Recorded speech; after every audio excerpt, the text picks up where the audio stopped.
Hello, my name's Martin Richards and this is a presentation for the Position and Practice module for my Photography MA that I'm doing with the University of Falmouth. The story starts in the 1980s. At 18 I joined the Royal Air Force as an avionics apprentice and was sentenced to spend 3 years at RAF Cosford. In the 80s, my first serious camera was a film camera. Specifically 35mm SLR. It was a Praktica MCL3. One of the magazines, and I can't remember which, described it as the sort of camera you could take camping and then use to hammer 10 pegs in with and still take photos.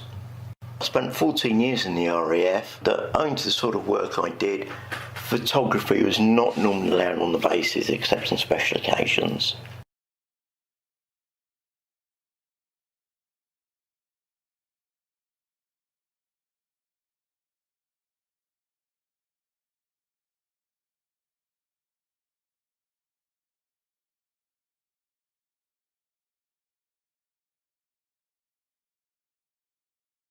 By 2010, age 47, I had to take early retirement because of a spinal injury I received in the Air Force. So, being no longer able to work, I sort of faced a midlife crisis or decision point where I had to decide what to do with the rest of my life. And I went back to school. I went into Leicester College, De Montfort University, initially taking a foundation degree and then a top-up to BA in photography and video. What sort of photographer am I? I'd describe myself as a landscape photographer that likes to take photos of aircraft. I also have an interest in history and how the landscape has changed over the years and how it's been impacted by man. I started off using film cameras.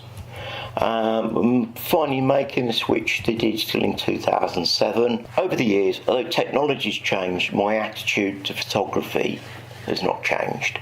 During my college courses, I was introduced to the work of other photographers, of which I was naturally attracted to that of fellow landscape photographers, such as the classics as Ansel Adams, and more local people such as Paul Hill and then John Kipling, that did a lot of photography very similar to my own. Now both Adams and Hill are classic landscape photographers using traditional techniques. Both of these guys try to use the camera and the image that they produce to show us the landscapes that they see, as in what they actually see with their minds as well as through the camera and through the lens. Be the images of natural landscapes or ones that appear to be natural, we are drawn to examine the images and what they're trying to tell us and the times and what's actually happened in the landscape. With the likes of Adams, who is trying to show people parts of the country that most people have not visited. With Hill, we see the way in which mankind has mutilated the landscape and that nature has tried to reclaim and retain. Working as a landscape photographer in the UK, I have an abiding interest as to how the landscape has been formed and evidence of previous activity. One thing that's always true with the English landscape and that of anywhere else is that nature always fights back against change. Looking at my own work for this presentation, I'd like to discuss a project that I shot as part of my foundation degree that brought together my love of landscape, history and aircraft. I shot a project based on the remains and what gets left behind when an Air Force base closes. Now the trigger for this project was the early withdrawal from service of the GR9 Harrier.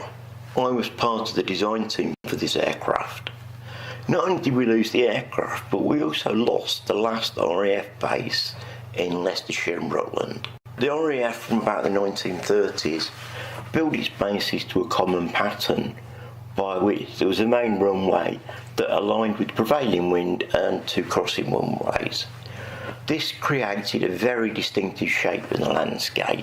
RAF bases built during the Second World War just consisted of the concrete runways and the concrete bases for prefab buildings. Since the end of the Second World War, many RAF bases have been closed. The wartime bases had their prefab buildings sold off and the concrete removed for hardcore. In my own project, I wanted to try and record what was left, as with time, even the minor remnants of some of these bases is going to be consumed by nature or by redevelopment. I drew up a list and visited the sites. In some cases, the sites have reverted to nature, the runways had been taken out, and whilst there were scars in the landscape that you could see on the various online tools, when you got on site it was just an empty field. Others had been built over, but there were some sites that were real gold mines. In particular, it's former RAF Langham, Melton Mowbray, Bottisford and Wimswold. Forwards.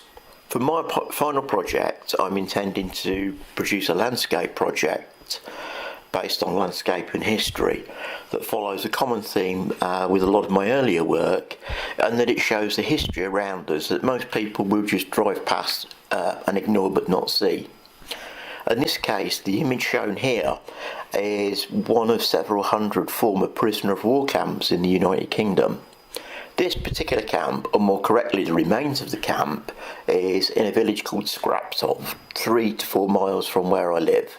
Most of these sites, especially those in the countryside, were built of prefab materials that were salvaged and sold off at the end of the war.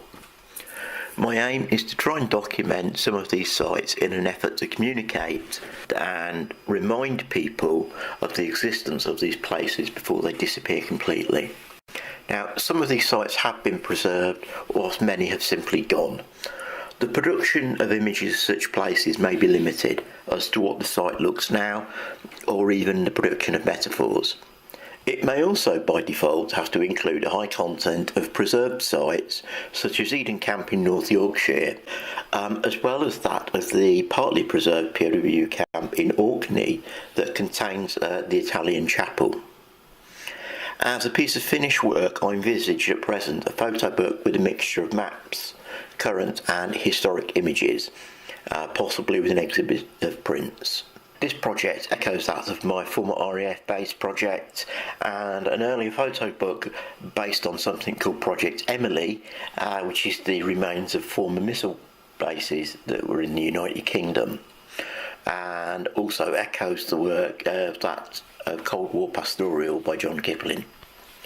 My point throughout this is to capture, explain and show an aspect of the countryside and the history that, again, that is ignored in passing by most people simply because they do not realise it is there.